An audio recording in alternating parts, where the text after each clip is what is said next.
4 monk ने 2 सप्ताह तक बिना कुछ बोले चुपचाप ध्यान करने का निश्चय किया। उन्होंने अपने इस अभ्यास के प्रतीक के रूप में एक मोमबत्ती जलाई, जो कि उन्हें हर वक्त यह याद दिलाती रही कि उन्हें बिना कुछ बोले बस ध्यान करना है। इसके बाद उन मॉन्क्स ने ध्यान करना शुरू किया। पहले दिन की रात होते होते मोमबत्ती टिमटिमाई और फिर बुझ गई।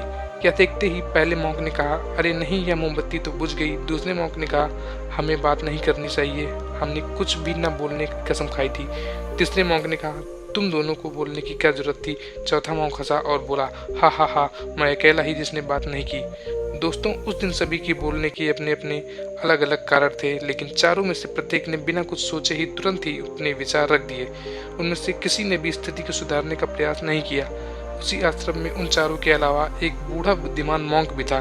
वह बिना कुछ बोले और उनकी तरफ ध्यान दिए बिना ही चुपचाप ध्यान करता रहा। इस तरह से उस बुद्धिमान मॉन्क ने बिना एक शब्द बोले उन चारों को ही उनकी गलती का एहसास करा दिया, जो कि वह चारों बोलकर भी न कर पाए।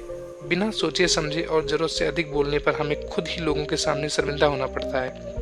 एक समझदार व्यक्ति कभी भी बिना मांगे किसी व्यक्ति को सलाह नहीं देता, क्योंकि वह जानता है कि बिना मांगे दी हुई सलाह का कोई मतलब नहीं होता और न ही सामने वाला उस सलाह को मानता है। लेकिन आजकल लोगों ने अपनी समस्या बताई नहीं कि हम सुझाव देना शुरू कर देते हैं, जबकि 99% केसेस में जब लोग हमसे अपनी समस्या शेयर कर रहे होते हैं तो वह हमसे कोई सुझाव नहीं सुनना चाहते, बल्कि वह तो सिर्फ ये चाहते हैं कि हम उनकी बातों को ध्यान से सुन लें, और इससे उन्हें कुछ समय के लिए शांति महसूस होती है, क्योंकि हम उन्हें जो भी सलाह देंगे या उन्हें भी पता है, हर इंसान को पता है क्या सही है और क्या गलत है। इसलिए जब अगली बार हमसे कोई अपनी समस्या बताए तो हम बस उसकी बातों को ध्यान से सुने, उसे सलाह देना ना शुरू कर दें जब तक कि उसने मांगी ना हो, क्योंकि सामने वाला इंसान हमसे बस इतनी ही चाहता है कि हम उनकी बातों को ध्यान से सुने और समझें। यह बात तो आप लोगों ने भी सुनी होगी, हम जितना कम बोलते हैं उतने ही समझदार होते जाते हैं, और इसका उल्टा भी उतना ही सही है। जो जितना बुद्धिमान होगा वह उतना ही कम बोलेगा।